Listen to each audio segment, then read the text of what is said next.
4. El hábito de imaginar. El sentido de lo incongruente. En todas sus clases habrá algo de espacio para un ejercicio ligero de la facultad de pensar de los niños.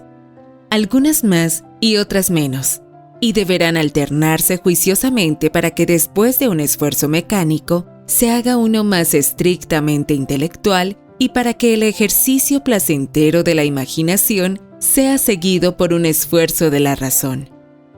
Por cierto, es una pena cuando el sentido de lo descabellado se cultiva en los libros para niños a expensas de cosas mejores.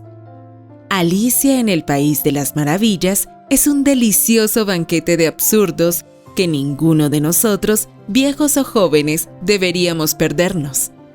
Pero es dudoso que el niño que lee esa obra tenga las imaginaciones encantadoras, la comprensión de lo desconocido que alcanzan cuando leen La familia Robinson. Vale la pena considerar este punto en relación con los libros de regalo de Navidad para los pequeños.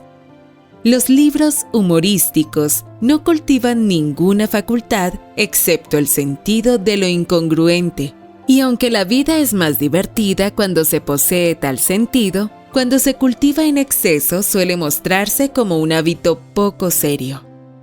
Un libro como Diógenes and the Naughty Boys of Troy, Diógenes y los niños traviesos de Troya, puede ser irresistible, pero no es el tipo de cosa que los niños vivirán una y otra vez, y a la que jugarán por horas, como lo hemos hecho imitando a Robinson Crusoe encontrando huellas. Deben tener libros divertidos, pero no les dé a los niños demasiadas lecturas sin sentido. Cuentos comunes e historias imaginativas. Las historias, reiteramos, de las vacaciones de Navidad de George y Lucy, de las diversiones, debilidades y virtudes de los niños en su propia vida, no dejan nada a la imaginación.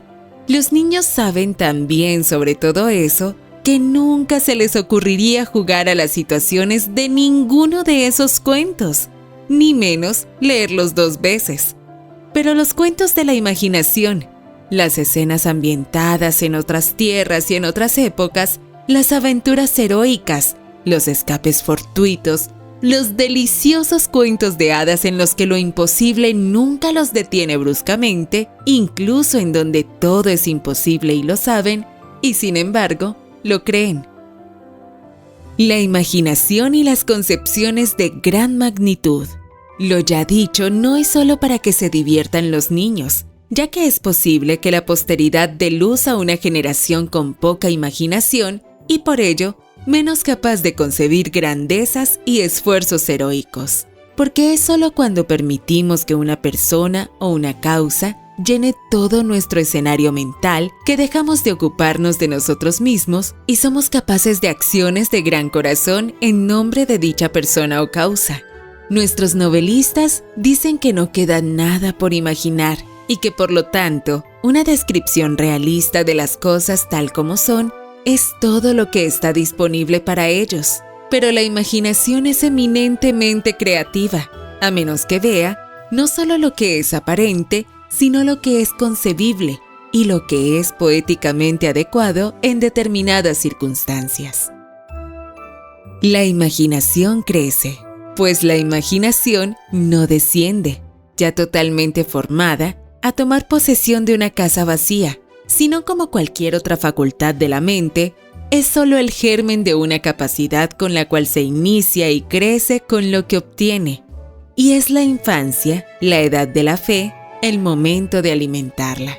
Los niños deberían tener el gozo de vivir en tierras lejanas, en otras personas, en otros tiempos, una grata doble existencia, y dicha alegría la encontrarán en su mayor parte en sus libros de cuentos.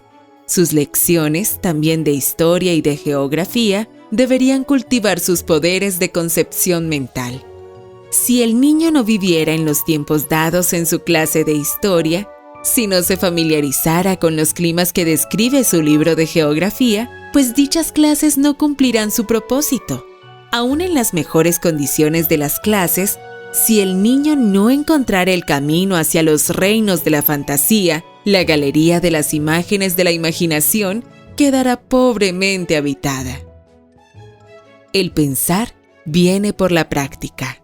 Más adelante consideraremos cómo se debieran manejar las diversas lecciones de los niños para inducir hábitos de pensar, pero por el momento diremos que pensar, igual que escribir o patinar, viene por la práctica. El niño que nunca ha pensado, nunca piensa, y probablemente nunca pensará. Porque, ¿acaso no hay suficientes personas que atraviesan el mundo sin ningún ejercicio deliberado de su propio ingenio? El niño debe pensar, llegar a la razón de las cosas por sí mismo, todos los días de su vida, y cada día más que el día anterior. Tanto los niños como los padres tienden a invertir este proceso educativo. El niño pregunta, ¿por qué?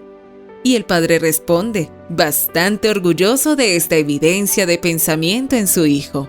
Hay una ligera muestra de especulación, incluso al preguntarse, ¿por qué? Pero se trata del esfuerzo más leve y superficial que produce el cerebro pensante. Pero que el padre pregunte, ¿por qué? Y el niño produzca la respuesta, sí puede. Después de que ha dado vueltas al asunto una y otra vez en su mente, no tiene nada de malo en darle el porqué y lo recordará. Cada caminata debiera ofrecer un problema peliagudo sobre el cual piensen los niños. ¿Por qué esa hoja flota en el agua y esta piedra se hunde? Entre otros.